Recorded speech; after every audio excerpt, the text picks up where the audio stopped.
Hello students, welcome in Vishesh classes. 9.3 question number 11 evaluate summation. ये जो निशान है ये है समेशन का निशान। Summation k equal to 1 to 11 2 + 3k। इसको इवेलुएट करना है। समेशन का मतलब होता है सम करना यानी जोड़ना। तो इसको हम सबसे पहले क्या करेंगे, हम इसको ओपन कर लेते हैं। k की जगह 1 वैल्यू आएगी। सबसे पहले जब हम करेंगे k की जगह रखेंगे 1, 2 + 3 k की जगह रखा 1। फिर क्योंकि समेशन है इसलिए प्लस का निशान आएगा, ठीक है। 2 + 3 फिर आ जाएगा k की जगह 2। ऐसे करके लास्ट में आ जाएगा 2 + 3, क्योंकि 11 तक वैल्यू है तो आ जाएगा 11। 2 + 3 की 11। अब हम देख रहे हैं कि 2, अगर हम 2 को अलग लिखें, 2 + 2 कितनी बार आ रहा है, ये 11 टाइम्स आ रहा है ना। ये 11 बार आएगा। 2 जो लिखा है क्योंकि ये 11 है, कि 1 से लेके 11 तक है तो ये 11 टाइम्स आ जाएगा। और यहाँ पे है 3 1, 3 की पावर 2 से लेके 3 की पावर 11, ठीक है। अगर 2 11 टाइम्स लिखा गया है इसका मतलब है ये 2 को मल्टीप्लाई कर दो 11 से, ठीक है। और ये जो सीरीज है ये कैसे सीरीज बन गई है, जीपी सीरीज। इसमें a कितना है, 3 है, और r आ जाएगा 3 की 2 को 3 की 1 से अगर आप डिवाइड करो तो 3 आ जाएगा ना। 3 की 2 डिवाइड बाय 3 की 1। 3 से एक पावर इसकी कैंसिल हो गई, क्योंकि 3 की 2 को आप 3 × 3 लिखोगे और 3 की 1 है तो 3 से 3, तो कितना आने वाला है, ये r आने वाला है 3, ठीक है। और ये जो है ग्रेटर देन 1 है, इसीलिए इसके अंदर Sn का फॉर्मूला क्या लगेगा, सम का फॉर्मूला लग जाएगा। इसमें क्या लगेगा, ARn -1 बाय r -1, ठीक है। ये फॉर्मूला इसमें लग जाएगा। ये हमने अब यहाँ पे लगा लेते हैं। इसके बाद इसको सोल्व करते हैं। a की जगह कितना लिखेंगे, 3 लिखेंगे। r की जगह रखेंगे 3, n -1, और r है 3, 3 - 1, ठीक है। 2 को 11 से मल्टीप्लाई करो, 22, 3, 3n - 1, 3 - 1 आ जाएगा 2, और ये आ जाएगा। n की जगह हम क्या रखेंगे, क्योंकि ये 11 तक है तो n की जगह 11 ही आना है, ठीक है। n की जगह भी वैल्यू पुट कर सकते हैं हम। n 1 से लेके 11 तक n की वैल्यू क्या है, 11 है, तो n की जगह 11 रखो। और इसको हम इतना लंबा सोल्व नहीं कर सकते हैं कि 3 को 11 टाइम मल्टीप्लाई करें, तो काफ़ी लंबा हो जाएगा। आप ऐसे भी आंसर छोड़ सकते हो। तो ये है इसका आंसर।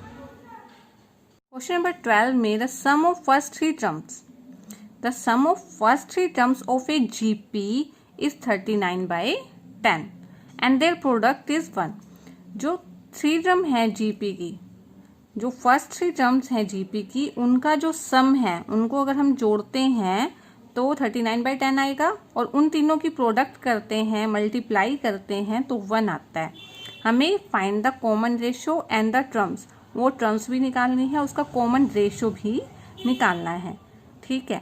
तो जब भी ऐसा कुछ हो जाए कि जीपी में 3 टर्म्स लेनी है तो आप हमेशा जो 3 टर्म्स लोगे वो लोगे a/r, a और AR।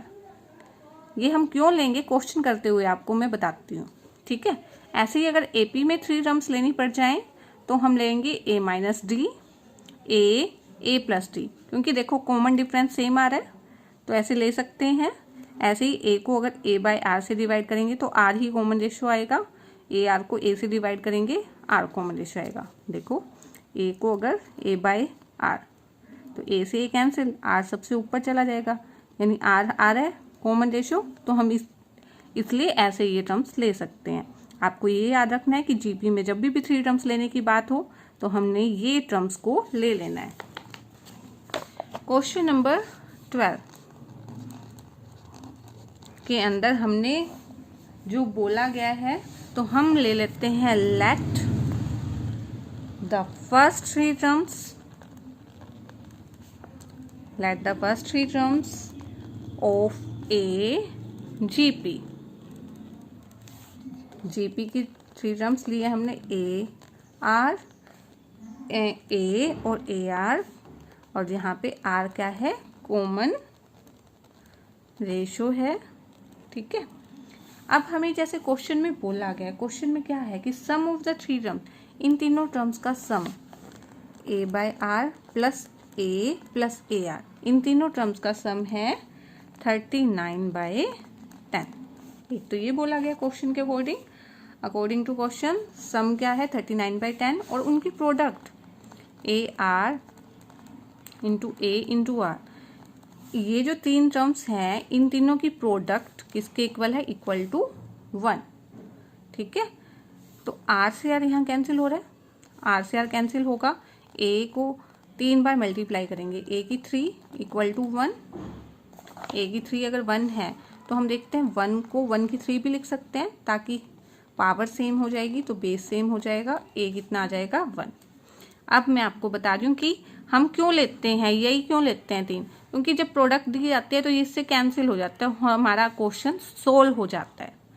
ठीक है, इसीलिए हम हमेशा यही टर्म लेते हैं, ताकि प्रोडक्ट करेंगे तो ये कैंसिल हो जाएगा और हम यहाँ से ए की वैल्यू इजीली फाइंड कर लें। अब ए की जो ये वैल्यू है हम यहाँ पुट कर देंगे, तो यहाँ आ जाएगा 1/r प्लस ए की जगह रखेंगे 1 प्लस ए की जगह रखेंगे 1, इतना आ जाएगा। ठीक है, अब क्या करते हैं हम 1 को उधर जाके माइनस करके इसको सोल्व करते हैं। ठीक है, 1/r प्लस r है 39/10 माइनस 1 हो जाएगा, 10 एल्शियम 39, 10 को 1 से मल्टीप्लाई करेंगे 10, ये बन गया 29/10। ठीक है, अब इसको भी एल्शियम ले लेते हैं, r एल्शियम लेंगे, 1 plus r square equal to 29/10, 10 की इधर मल्टीप्लाई हो जाएगी क्रॉस मल्टीप्लाई में, 10 r स्क्वेयर दोनों से मल्टीप्लाई, और r की उधर जाके 29r, 10 r स्क्वेयर इधर जाके 29r प्लस 10 इक्वल टू 0। ठीक है, अब हमें इसके फैक्टर बनाने हैं, इसके फैक्टर बन जाएंगे -25 -4। ठीक है, क्योंकि देखो हमें कैसे फैक्टर बनाने हैं कि r के साथ जो भी है -29 है, तो कि जब हम भी ऐड करें या सब्ट्रैक्ट करें तो 29 आए। ठीक है, और मल्टीप्लाई 10 इंटू 10 100 आए, तो हमने देखा 24, 25 और 4 अगर माइनस के लें दोनों तो ये -29 हो जाएंगे, और इन दोनों की प्रोडक्ट क्या हो जाएगी, +100 हो जाएगी। अगर आपको समझ नहीं आता है कि ये कैसे लिखना है तो हम कौन सा फॉर्मूला यूज़ कर लेते हैं, -b प्लस माइनस √d/2a। इससे भी आप इस फॉर्मूले से भी सभी के रूट फाइंड आउट कर सकते हैं। ठीक है, अब ये हमने -29 को ब्रेक कर लिया था -25 -4 में। ठीक है, अब इन दोनों में से हम देखते हैं क्या कॉमन आ रहा है, 5r का कॉमन आ रहा है, 5r कॉमन आके यहाँ 2r -5, यहाँ पे -2 कॉमन ले लेते हैं, तो 2r -5, हमें ये चीज़ सेम बनानी होती है इसमें। ठीक है, अब ये बन गया 5r -2 और 2r -5 इक्वल टू 0, दोनों को 0 के इक्वल रखेंगे तो ये बन जाएगा r इक्वल टू 2/5। ऐसे ही 2r -5 को भी 0 के इक्वल रखेंगे तो 2r आ गया 5, r आ जाएगा 5/2। ठीक है, r की ये दो वैल्यूज आ गई हैं, और जीपी सीरीज के अंदर हमें a तो 1 मिल लिया था, अगर a 1 हो, r 2/5 है, और टर्म हमने लेनी है a/r। फर्स्ट टर्म क्या थी, a/r, सेकेंड टर्म a/r, ये है ना, तो a 1 लिया, r ले लिया 2/5, फर्स्ट टर्म बन जाएगी। ठीक है, सेकेंड टर्म में a कितना है 1, थर्ड टर्म में a 1 है, r है 2/5। अब इसको सोल्व कर लेते हैं, ये 5 ऊपर चला जाएगा, जो सबसे नीचे है सबसे ऊपर चला जाता है, 5/2, फर्स्ट टर्म 1 और 1 की 2 से 2/5, एक तो ये बन गया। ठीक है, और जब a 1 है और r 5/2 है तब क्या बन जाएगा, देखो 1/5/2 है तो 2/5 बनेगा। ठीक है ना, और a की जगह तो 1 ही है, और ए आर इन दोनों की मल्टीप्लाई होगी तो 5/2 बन जाएगा। और एक आंसर ये आ गया आपका और एक आंसर ये आ गया, ये दोनों आंसर आ जाएंगे। 13 how many terms of a GP 3, 3 square 3 cube are needed to give the sum 120। कितनी टर्म जीपी की चाहिए, इस जीपी की कितनी टर्म हो कि जो सम है वो 120 हो जाए। इसके हमें सबसे पहले ये जीपी दी है, इसका सम हमें 120 दिया है और हमें n नंबर ऑफ टर्म्स निकालनी है। हाउ मेनी टर्म्स यानी नंबर ऑफ टर्म्स निकालना है। a 3 है इसमें, वो तो साफ ही पता चल रहा है, और r भी 3 स्क्वायर बाय 3, तो कितना बन जाएगा 3 बन जाएगा, कोई डाउट तो है नहीं इसमें। 3 स्क्वायर का मतलब 3 मल्टीप्लाई 3 से 3 कैंसिल हो जाएगा, 3 आ जाएगा। और s का फॉर्मूला क्या होता है, जब 1 से बड़ा हो r तब हम फॉर्मूला लेते हैं a r n, value put करेंगे 3 है, r की वैल्यू 3n माइनस 1 और r की वैल्यू है 3 माइनस 1। ठीक है, ये बन गया है 3n माइनस 1/2। ठीक है, और ये तो हमने रफ में किया है। अब ये सम हमें 120 दिया हुआ है, 120 इक्वल टू हम सम की जगह क्या लिख देंगे 120। अब बस इसको सोल्व करना है। ठीक है, 120 है, ये 3/2 इधर जाएगा तो 2/3 बन जाएगा, उल्टा हो जाएगा। अब ये 3 से 3 4 जा 12 0, 40 को 2 से मल्टीप्लाई करेंगे 80 आ जाएगा, -1 इधर जाके प्लस होगा तो 80 + 1 3 की n 81 3n है। 81 3 की पावर कब होती है, 3 की पावर 4 होती है। ठीक है, 3 की अगर आप 3 को 4 बार मल्टीप्लाई करके देखें, 3 3 ज़ा 9 3 3 ज़ा 9 81 याद भी हो सकता है आपको कि 3 की 4 होती है, n कितना आ जाएगा 4। और अगर आपको फिर भी डाउट है कि क्या होता है तो आप 81 को ऐसे भी निकाल सकते हो। ठीक है, question number 14 the sum of first 3 terms of a GP is 16। जो जीपी की पहली 3 टर्म्स का है उनका जोड़ 16 है और सम ऑफ नेक्स्ट 3 टर्म्स, उससे जो नेक्स्ट टर्म है जीपी की उनका सम 128 है। तो ये 12th क्वेश्चन जैसा नहीं है, 12th में प्रोडक्ट दिया हुआ था तो वो वाला रूल इस पे नहीं लगने वाला है। और इसमें भी निकालना फर्स्ट टर्म, कॉमन रेशियो और sum of n terms of GP. हमें सम ऑफ एन टर्म्स भी निकालना है, कॉमन रेशियो और फर्स्ट टर्म निकालना है। सबसे पहले तो हम देख लेते हैं कोई भी हमें जीपी में अगर फर्स्ट टर्म, इसकी 6 टर्म्स ये हैं मान लो तो पहले में तो हमें इनकी 3 टर्म्स का सम, जिसको हम S3 बोलेंगे, 3 टर्म्स का सम क्या है S3, वो हमें दिया हुआ है 16। और जो नेक्स्ट है A4 A5 A6 next 3 terms का सम। ठीक है, जो नेक्स्ट 3 टर्म्स है इनका सम हमें कितना गिवन है 128 गिवन है। तो ये जो नेक्स्ट 3 टर्म्स हैं इनको हम ऐसे भी लिख सकते हैं कि पूरी सारी टर्म्स मिला के तो S6 बन जाएगा, 6 की 6 टर्म्स का जोड़ S की 6 आ जाएगा। और उसमें से अगर हम S3 माइनस कर दें तो उसको हम लिखेंगे A4 + A5 A6 को लिखेंगे S6 माइनस S3, ये हमें 128 दिया हुआ है। ठीक है, S6 माइनस S3 की पूरी 6 टर्म्स में से शुरू की 3 टर्म घटा दें तभी तो नेक्स्ट 3 टर्म्स बनेगी ना, A4 A5 A6। तो इस चीज़ को हम ऐसे डिनोट करेंगे। ठीक है, अब हम इसको कॉपी पे कैसे करेंगे। क्वेश्चन नंबर 14 हम ले लेते हैं, let A b the first term, A b the first term and R is the common ratio. Then S3 हमें कितना दिया हुआ है 16। ठीक है, S3 हमें 16 दिया हुआ है और S6 माइनस S3 हमें 128 दिया है। अब अगर हम S3 की वैल्यू यानी 16 की वैल्यू इसमें पुट कर दें तो ये हो जाएगा उधर जाके 128 + 16 और इनको जोड़ लेते हैं हम 144 आ जाए। ठीक है, S6 आ रहा है 144। ठीक है, अब हम क्या करते हैं, अगर S3 का फॉर्मूला हम खोलें तो ये बन जाता है A1 minus R3 by 1 minus R, ये है 16, ठीक है। और ऐसे ही S6 का खोलें तो ये बन जाएगा A1 माइनस R6 बन जाएगा ना, N की जगह RN होता है, R6 हो जाएगा, N की जगह है 1 माइनस R इक्वल टू 144, ठीक है। इसको 1, इसको 2।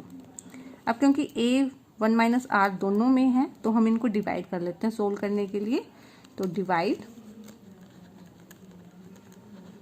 2/1, ठीक है, डिवाइड 2/1, तब हो जाएगा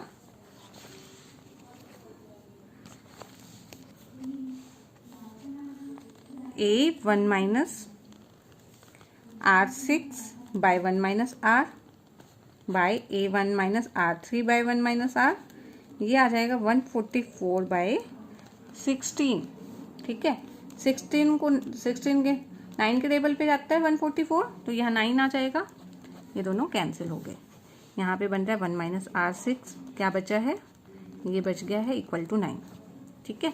अगर हम देखो अब इसका फॉर्मूला खोलें, 1 माइनस R6 यानी 1 की 6 माइनस R की 6 है, ये R की 3 1 की स्क्वायर माइनस R3 की स्क्वायर है, यानी A square minus B square का फॉर्मूला ओपन कर लें, जो होता है A minus B A plus B, ठीक है। 1 माइनस R6 को हम ऐसे भी लिख सकते हैं 1 स्क्वायर और R3 का स्क्वायर, तो ये A square minus B square का फॉर्मूला है, तो 1 माइनस R3 1 प्लस R3 हम इसको लिख सकते हैं।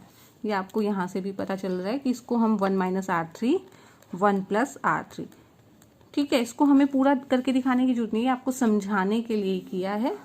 अगर आपको क्लियर हो रहा है तो हम इसके बाद सीधा ये लिख सकते हैं, ठीक है, और ये कैंसिल हो रहा है, ठीक है।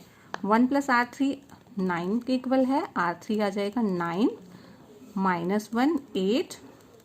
अब हमें देखना है R3 8 के इक्वल है, 8 किसकी 3 होता है, R की 3 है यहाँ, तो 8 भी देखना है, 8 2 की 3 होता है, ठीक है। R कितना आ जाएगा 2, R आ गया है 2। अब हम जो फर्स्ट इक्वेशन है ये इसके अंदर R की वैल्यू पुट कर देंगे तो A आ जाएगा, put R equal to 2 in equation 1, ये बन जाएगा A 1 माइनस R की 3 था उसमें 2 की, ठीक है, ये A 1 माइनस 2 की 3 बाई 1 माइनस 2 इक्वल टू 16। अब बस इसको सोल्व कर लेंगे, A आ जाएगा, A 1 माइनस 2 की 3 कितना होता है 8 होता है, 1 माइनस 2 माइनस 1 इक्वल टू 16, ये बन गया 1 माइनस 8 माइनस 7, माइनस से माइनस कैंसिल, A की वैल्यू कितनी आ रही है 16/7, ठीक है, 16/7 आ रही है। R हमारा 2 आ गया था, और हमें क्या निकालना है, SN भी निकालना है, हमें बोला गया है सम ऑफ टर्म्स भी निकालना है। और SN का फॉर्मूला कौन सा यूज करेंगे, ARN माइनस 1 R माइनस 1, क्योंकि R यहाँ 1 से बड़ा है तो हम ये वाला फॉर्मूला यूज करते हैं। A की वैल्यू 16/7, R की जगह रखेंगे 2, यहाँ पे भी 2, ठीक है, तो ये बन गया 16/7, 2 की n माइनस 1, 2 माइनस 1 तो 1, 16/7 2n माइनस 1, 2 माइनस 1 तो 1 हो जाएगा, और ये आ जाएगा इसका सम, ठीक है, ये इसके आंसर आ जाएंगे। 15 में गिवन है जीपी दी हुई है, जिसमें A हमें गिवन है 7 to 9 एंड 7 टर्म्स 64 है, डिटरमाइन करना है S की 7। A हमें गिवन है 7 to 9 और 7 टर्म्स मतलब यानी T7 दिया हुआ है, T7 दिया हुआ है 64, और हमें फाइंड करना है S7 हमें फाइंड आउट करना है, ठीक है। तो T7 को अगर हम ओपन करेंगे, ARN-1 होता है, फॉर्मूला क्या होता है ARN-1, यानी AR की 6 आ जाएगा ये आ जाएगा 64।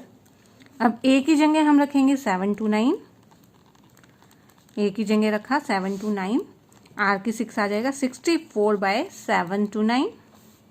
अब हमें ये देखना है किसकी 6 बन रहा है, भाई ये 64 तो होता है 2 की 6 और 7 to 9 होता है 3 की 6, ठीक है। और अगर आपको कहीं पे भी दिक्कत आती है तो हम ऐसे प्राइम फैक्टराइजेशन अभाज्य गुणनखंड करके हम देख सकते हैं किसकी पावर 6 बन रहा है। अब यहाँ से r कितना आ जाएगा 2/3, क्योंकि इसको हम 2/3 की पूरी 6 पावर लिख सकते हैं, ठीक है ना। तो r को जब कंपेयर करेंगे पावर सेम है तो बेस सेम हो जाएगा, r कितना आ जाएगा 2/3। 2/3 जो है 1 से छोटा होता है, 2 को अगर आप 3 से डिवाइड करेंगे क्योंकि नीचे डिनोमिनेटर बड़ा है तो क्या है ये 1 से लेस देन है। अब हमें एस एन को फॉर्मूला लिखना है तो ये लिखा जाएगा a 1 minus r n by 1 minus r, कि r जब भी 1 से छोटा है तो हम 1 माइनस आर एन लिखते हैं। एस एन यानी हमें S7 निकालना है, a 7 to 9 हमें गिवन है, 1 माइनस आर एन है 2/3, n की जगह रखेंगे 7, 1 माइनस r की जगह 2/3। अब इसको हमने सोल्व कर लेना है। 7 to 9, 1 माइनस 2 को 7 टाइम, 2 को 6 बार हमने देखा 64 है, ये होता है 128। ऐसे 3 को 7 बार मल्टीप्लाई करेंगे तो कितना आ जाएगा, ये 7 to 9 था, इसको 3 से करके देख लो, ठीक है। या हम ये पूरा करते ही नहीं, अगर चाहो तो इतना हमें करना भी ज़रूरी नहीं है, बस इसकी पावर में हम लिखे रहने दे सकते हैं, ठीक है। दोनों ही तरीके से हम कर सकते हैं, कोई प्रॉब्लम नहीं है। इसको मल्टीप्लाई किया ताई ये आ गया 2187, बाय है 1 माइनस 2 3 एल्शियम आएगा 3 माइनस 2 आ जाएगा, ठीक है। अब ये बन जाएगा 1/3, ठीक है। अब ये 7 to 9 है, इसका एल्शियम लोगे 2187 माइनस 128, ये जो 1/3 है ऊपर जाके 3/1 ये हो जाएगा। अब ये है 7 to 9 को देखो, ये इससे जब कैंसिल होगा तो यहाँ 3 आ जाएगा, ठीक है, और 3 से 3 कैंसिल हो रहा है, बस इसको माइनस करके 2059 आएगा, ये इसका आंसर आ जाएगा, ठीक है। तो बस सॉल्व करना है, वो आप कर ही लोगे आराम से, कोई प्रॉब्लम नहीं है। 16 में find a GP for which sum of first 2 term is -4, जिसके सम ऑफ फर्स्ट 2 टर्म क्या है -4 and 5th term is 4 times the 3rd term, ठीक है। एक जीपी है जिसके सम ऑफ फर्स्ट 2 टर्म यानी S2 कितना दिया हुआ है -4 दिया है, और 5th टर्म जो है इस 4 टाइम्स इस 3rd टर्म है, यानी 5th टर्म क्या होती है T5 होती है, इस 4 time it's 3rd term. 5th term T5 होती है 4 टाइम्स, 4 मल्टीप्लाई करना है, 3rd टर्म T3, ठीक है, कोई प्रॉब्लम नहीं। और S2 कितना गिवन है -4, ठीक है। अब हम इसके फॉर्मूले खोल लेंगे। S2 को 1 माइनस आर, एन की जगह 2 आ जाएगा, 1 माइनस आर इक्वल टू -4, ठीक है। इसके लिए हम सबसे पहले लिख लेंगे, या यहाँ लिख देते हैं where a r be the first term and common ratio of GP, ठीक है। इसको ऐसे लिख सकते हो। अब यहाँ से T5 है, T5 को हम लिख सकते हैं AR की 4 लिख सकते हैं, ठीक है, और 4 मल्टीप्लाई T3 को AR स्क्वायर, ठीक है। T5 को ओपन किया AR की 4, क्योंकि n-1 होता है, फॉर्मूला क्या होता है AR n-1, 5 - 1 करेंगे 4 आ जाएगा, ऐसे ही AR स्क्वायर, A से A कैंसिल, यहाँ से R की 4/R स्क्वायर इक्वल टू 4 है, जिसको हम लिख सकते हैं अगले स्टेप में R स्क्वायर इक्वल टू 2, इसे कैंसिल होगा तो R स्क्वायर रह जाएगा, पावर माइनस होंगी, ठीक है।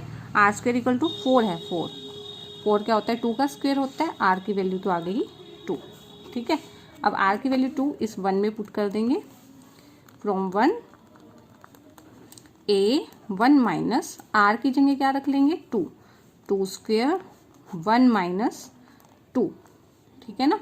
1 माइनस 2 इक्वल टू है -4, इसको सोल्व ही करना है बस। 1 माइनस 2 का स्क्वायर हो जाएगा 4, 1 माइनस 2 -1 इक्वल टू -4, ये बन जाएगा 1 माइनस 4 हो जाएगा -3 बाय -1 है, माइनस से माइनस कैंसिल, ए की वैल्यू आ जाएगी -4, ये 3 इधर जाके डिवाइड हो जाएगा, ए की वैल्यू आ गई है -4/3। अब जीपी सीरीज़ के अंदर हमें इसके अंदर निकालना क्या है, हमें निकालना है इसकी जीपी सीरीज़ निकालनी है। तो फर्स्ट टर्म -4/3 है और आर इसके अंदर आ गया था 2 आ गया था। तो फर्स्ट टर्म तो हम ऐसे ही लिखते हैं, सेकंड टर्म के अंदर क्या होता है, मल्टीप्लाई करते रहेंगे इसके साथ, तो आती जाएगी नेक्स्ट टर्म। ठीक है, तो नेक्स्ट टर्म क्या बन जाएगी -8/3, उससे नेक्स्ट फिर से -8/3 से 2 को मल्टीप्लाई करो, -16/3। तो ये जो है आपकी टर्म्स इसकी आती रहेंगी। ठीक है, एक तो ये हो गया। एक दूसरा है, एक स्टेप और भी था, आर स्क्वायर 2 स्क्वायर था। ठीक है, r square equal to 2 square है, तो ये +-2 आना था। ठीक है, क्योंकि +-2 का स्क्वायर होता है ये। तो आर की वैल्यू एक बार 2 लेनी है, एक बार -2। अब a इक्वल टू -4/3 और एक आर लेना है -2 भी, तब कितना आ जाएगा ये, आज जब -2 होगा तब सबसे पहले तो हमें a फाइंड करना है। तो a क्या बन जाएगा, अगर हम इसको लें a 1 यहाँ पे पुट करेंगे -2, तो देखो ऊपर तो कोई फर्क नहीं पड़ेगा, 4 ही आ जाएगा। ठीक है, और जब इसको सोल्व करेंगे 1 + 2 आ जाएगा, इक्वल टू है -4। ठीक है, a/a -3/3 इक्वल टू -4, 3 से 3 कैंसिल, ये माइनस से माइनस कैंसिल हो जाएगी। उस केस में a 4 आ जाएगा, ये नहीं आना था क्योंकि a हमें निकालना ही पड़ना था। हम देखो जैसे हमने r की 2 वैल्यू लेके, जब r की 2 वैल्यू लेके यहाँ से a फाइंड किया है, -4/3 आया था, ऐसे ही r को -2 लेके हमने यहाँ सोल्व कर लिया, then r equal to -2 solve किया तो a 4 आ गया। तब टर्म क्या बनेगी, फर्स्ट टर्म 4 ही आ जाएगी, सेकंड टर्म में 4 को -2 से मल्टीप्लाई करोगे -8 आ जाएगा, फिर -8 को फिर से -2 से करेंगे, माइनस माइनस प्लस हो जाएगा और 8 2 जा 16। तो थर्ड टर्म ये बन जाएगी और ऐसे ही और टर्म्स बनती जाएंगी। ठीक है, ये 2 आंसर आ जाएंगे, एक तो पहले आया था, इसमें भी अप टू चलेगा, ये ख़त्म नहीं होगी सीरीज़ ना।